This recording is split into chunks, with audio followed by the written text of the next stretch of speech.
The next application deals with making decisions. For most people, life is made up of a long series of decisions, especially in this modern age. The challenge is, how do you decide for sure which is the correct decision or best choice for you? The use of meditation for making the right decision is quite simple, but please keep one point firmly in mind. In the beginning, use this approach only for minor and low-risk verdicts.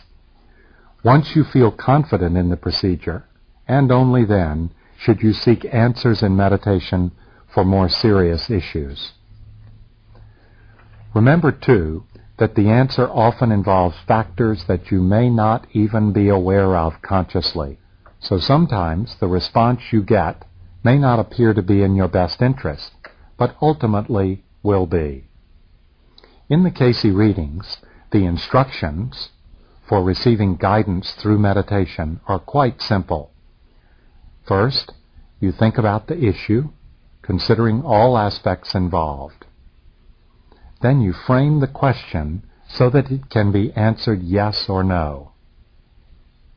Your next step is to decide, consciously, on the basis of all that you know about the situation, one way or the other, yes or no. Then you take the question into meditation, and there you ask the question in your thoughts, focusing on the question as if it were an affirmation. As you regularly apply this method for seeking answers, the response will come more readily. If in the beginning you feel uncertain of the response, continue to ask during subsequent meditations, if there is no deadline for reaching a decision, until the answer is clear to you. A man asked Edgar Cayce how he could make the right decisions in his life, and he was told, through meditation and prayer. When asked whether it was possible to receive guidance from meditating on a matter, Cayce assured the questioner that it was possible regarding any subject, whether you're digging for fishing worms or playing a concerto. He apparently used this contrast to emphasize the point that any decision can be taken into meditation. No issue is too trivial. Refer to your workbook.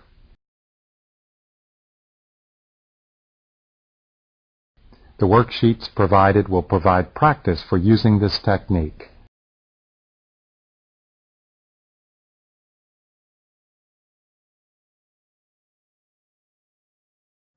The list includes common areas of your life. Study these areas and see which have current questions to resolve. There might be other areas you want to add to the list. At any rate, take some time to reflect on each item. Once you have listed some specific questions that are pending, choose a very minor one to work with. Answer the first 4 questions as thoroughly as possible.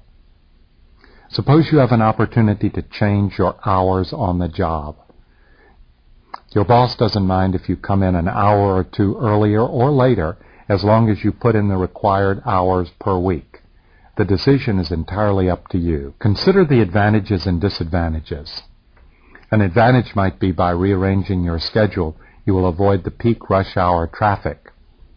A possible disadvantage is that you will have to get up earlier in the morning, or if you opt to report to work later in the morning, then you will have to stay later in the afternoon. It might seem that such an inconsequential issue would not require deep consideration, and all you need to do is just meditate on it.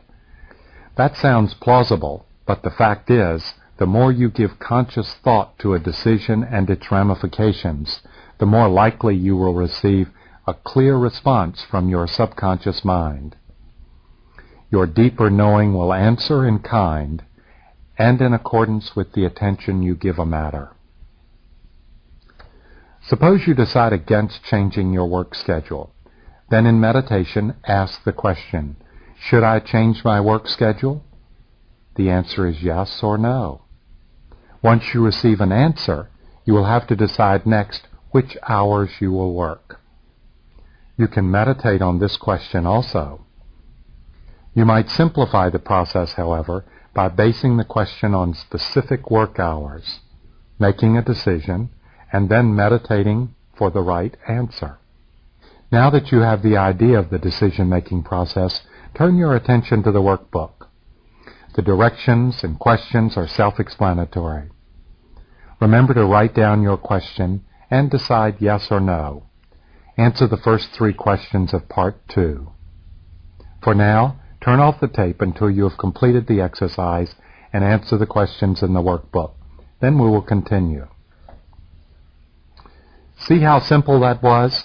In the past, you considered similar questions in trying to reach decisions, though you may not have done so in an organized way. You probably have found that some decisions take little or no effort.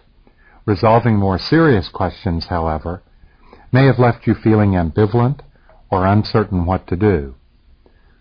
When you are faced with a decision that causes you conflict, organizing your thoughts will often aid you in getting a solid, objective perspective on the matters relevant to your choice. In the process, examining the consequences of whether you decide in favor of or against a question is crucial to arriving at the right choice. It is necessary to confront the consequences for either decision, as question 2C indicates. Because there is more at stake, serious questions will require you to examine consequences thoroughly to arrive at a sound decision. And this is especially the case when your choice affects other people, because you want above all to reach an equitable decision with regard to everyone. Based on the information you entered for question 2, what answer did you supply for question 3? Did you vote yes or no? It is recommended that once you reach a decision, by following the methods you've just studied, lay aside the decision. Meditate as usual, using an affirmation. If the question or issue regarding it comes to mind, treat it as a distraction and return to the affirmation. Only after you spend the quiet time focusing on the affirmation and just before you offer healing prayers for others will you silently state your question so that it can be answered yes or no. Having presented the question, then silently report your tentative decision, asking whether the answer is yes or no. Then be still. Wait for the answer. The answer you receive may come in various forms, as a feeling or an impression, visual images, or a definite sense of whether your answer is the best or correct one. This method of receiving guidance is essentially a disciplined approach. Of course, meditation itself, as you now realize, is a special discipline, as are the various parts that go into the practice, such as the preparatory exercises. Meditation is also an exercise in patience, a quality we all need in our lives. The very heart of meditation is holistic, engaging all facets of your being and working to bring balance among the body, the mind, and the soul.